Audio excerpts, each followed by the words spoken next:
Hello, welcome to the self-learning platform by Dr. Sushma Singh. Today we start Unit 3, Rights, and our topic is Rights, Meaning and Nature. Rights are rightly called social claims, which help individuals attain their best selves and help them develop their personalities. If democracy is to be government of the people, it has to exist for them. Such a democratic government can best serve the people if it maintains a system of rights for its people. States never give rights, they only recognize them. Governments never grant rights, they only protect them. Rights emanates from society, from peculiar social conditions, and therefore they are always social rights are individuals' rights. They belong to the individuals, they exist for the individuals. They are exercised by them so as to enable them to attain the full development of their personalities. The relationship between the individuals and the state has been an important question of political theory, one that has baffled, if not confused, political philosophers since ages. Political philosophers have debated as to whether the state or individual is more important and who owes what to whom. There are philosophers, Plato for example, who believe that the state alone can just give justice and that the job of the individual is to do his duties to the best of his or her abilities and capacities. We call these philosophers the idealistic. There are others, John Locke for example, who hold the view that the state as a mean exists for an end, and the end is the individual, meaning thereby that individual rights are sacrosanct and inviolable, that the individuals have rights is a phenomenon of modern age as it began in the 15th and 16th century Europe, that rights are guarantees against the state absolutism and therefore they have their origin in society, are things that became known in the modern age alone. Rights belong to the individuals and therefore they are not of the state. Rights are individuals' rights and therefore they are conditions necessary for their development. Rights are the products of our social nature and as such the result of our membership of the society. Now let us move to the next point, rights, claims and powers. Rights are indeed claims, but every claim is not a right. A claim is not a right if it is not recognized. It is not a right if it is not enforced. Claims which are not recognized are empty. Claims are not enforced are powerless claims. Claims become rights when they are recognized by society. They become rights when they are maintained and enforced by the state. Rights are not merely claims, they are social claims. They are not claims, but they are in the nature of claims. What this means is that claims which are social in nature alone are rights. Rights as social claims presuppose the existence of the society. There are no rights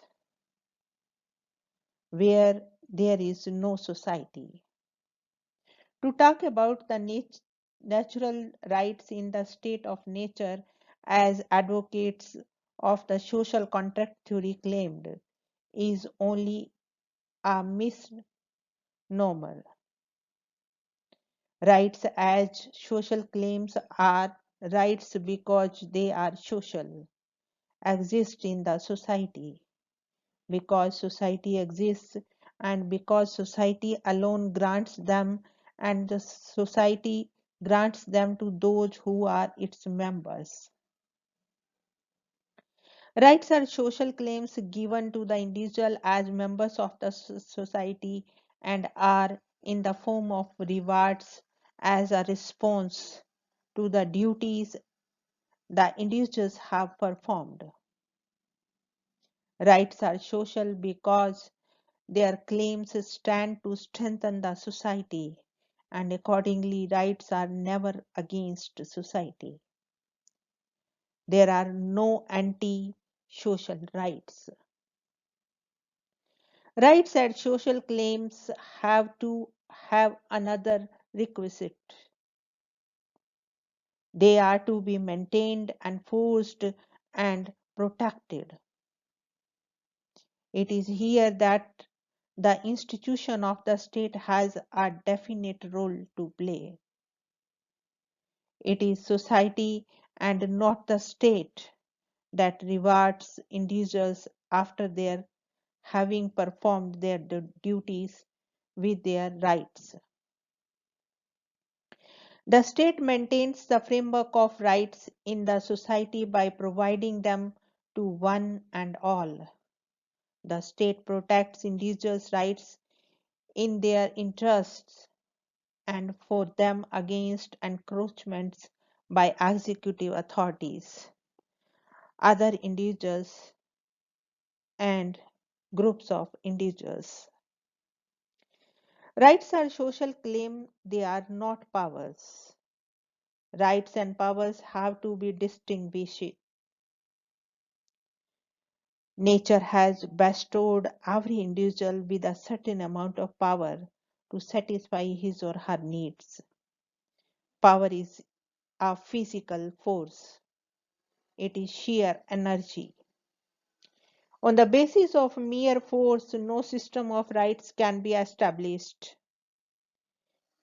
If a person has power, it does not necessarily mean that he has a right. He or she has a right as a member of the society, as a social being. An isolated person has no rights. What he or she has is energy, physical force, and process. As individuals, we have powers. As a social being, that is, as a member of society, we have rights. Likewise, and as isolated individuals, we have no rights, and as social being, we have no powers. No right to say or do or act the way we want. Our existence as a members of society alone ensures us right. Rights are rights when they are recognized by others as such. They are then the powers recognized as being socially necessary for the individuals. To quote Hobbes, rights are what we may expect from others and others from us, and all genuine rights are conditions of social welfare. Thus, the rights anyone may claim are partly those which are necessary for the fulfillment of the function that society expects from them. They are conditioned by correlative to his social responsibilities. Rights arise from the individuals as members of the society. They arise from the recognition that there is an ultimate good which may be reached by development of the power inherent in every individual. Rights are social claims of the individuals eventually recognized and lawfully maintained. Apart from society, there are no claims which individuals can ask them. Apart from state, there are no individuals' rights whose protection can ever be expected. Society gives us rights and the state protects them. Now let us move to the next point, meaning of right. Rights are claims, social claims necessary for the development of human personality. They are not entitlements a person is possessed with. In ancient and medieval times, some people were entitled to enjoy privileges, but to these privileges nobody could give the name of rights. Rights are not privileges because they are not entitlements. There is a difference between rights and privileges. Rights are our claims on others as are others' claims on us. Entitlements are, on the other's hand, are privileges granted to some and denied to others. Rights are universal in sense that they are assured to all. Privileges are not universal because they are possessed by few. Rights are given to all without any discrimination. Privileges are given to some, the selected few. Rights are obtained as a matter of right, privileges as a matter of patronage. Rights emanates in democratic societies. Privileges are features of undemocratic system. Different definitions of rights touch but a partial aspect of what rights are. Jefferson's declaration that the men are endowed by their creator with their inalienable rights was one which indicated the naturalness of rights. That is, men have rights because they are by nature human beings. That men have rights or they should have rights is a fact no one would like to dispute. But this fact does not state anything more or less than that. There is no definition stated in this fact. Holland defines rights as one man's capacity of influencing the act of others, not by his own strength, but by the strength of the society. His definition describes right as a man's activities blessed by the society, which means that Holland is describing rights only as a social claim, that there are other aspects of rights in a definition of rights has not been given due place. While in his definition of rights gives a casual treatment to the social claim aspect when he says a right is a reasonable claim to freedom in the exercise of certain activities. Ponseki and Lasky in their definitions of rights include the position of society and state and man's personality, but they too ignore the important aspect of duty as a part of rights. Vonsenkit says a right is a claim recognized by society and enforced by the state. According to Lasky, rights are those conditions of social life without which no man can seek, in general, to be himself at his best. A working definition of rights should involve certain aspects. Among these, the social claim aspect is one, which means that rights originate in the society and therefore there are no rights prior to the society, above society and against society. Another aspect of rights is the development of personality aspect, which means that the rights belong to the individual and they are an important ingredient which help promote one's personality. This aspect includes the individual's right to oppose the government if the latter's action is contrary to the individual's personality. The definition of rights, furthermore, must include the state's role in the framework of rights.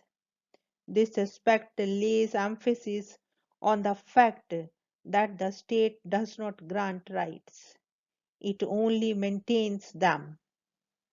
Lasky said that a state is known by rights it maintains. Rights are rights because they are politically recognized. Rights are socially sanctioned claims in so far as they are preceded by duties an individual has as a member of the society. Duties came before rights and not after them. It is in this sense that duties are prior to the rights, and it is what makes rights limited in their nature and in their exercise. There are no absolute rights. Absolute rights are a contradiction in terms. The distinction between rights as liberties and rights as claims has become a matter of importance to social and political theory, by Raffles rightly asserted. Now let us move to the next point, nature of rights. It is rather easy to identify as to what lies at the roots of the rights on the basis of what has been hitherto discussed. The nature of rights is hidden in the very meanings of rights. Rights are not only claims, they are in the nature of claims. Rights are claims, but all claims are not rights. Rights are those claims which are recognized as such by the society. Without such recognition, rights are empty claims. Society is organized in character, and an individual obviously cannot have any right apart from what the society concedes. Rights are social. They are social in sense that they emanate from society at any given point of time. They are social because they are never and in fact can never be antisocial. They are social because they had not existed before the emergence of society, and they are social because they cannot be exercised against the common good perceived by the society. Rights as social claims create conditions necessary for the development of human personality. These conditions are created, they are made, and that they are provided. The state, distinct from society, creates and provides and makes these conditions. The state, by creating conditions, makes rights possible. It therefore lays down a ground where rights can be enjoyed. It is not originator of rights, but is only the protector and defender of rights.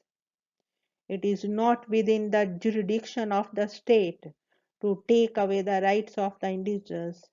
If the state fails to maintain the rights in the sense of conditions necessary for individuals' development, it forfeits its claim to their allegiance. Rights are responses to the society where they exist.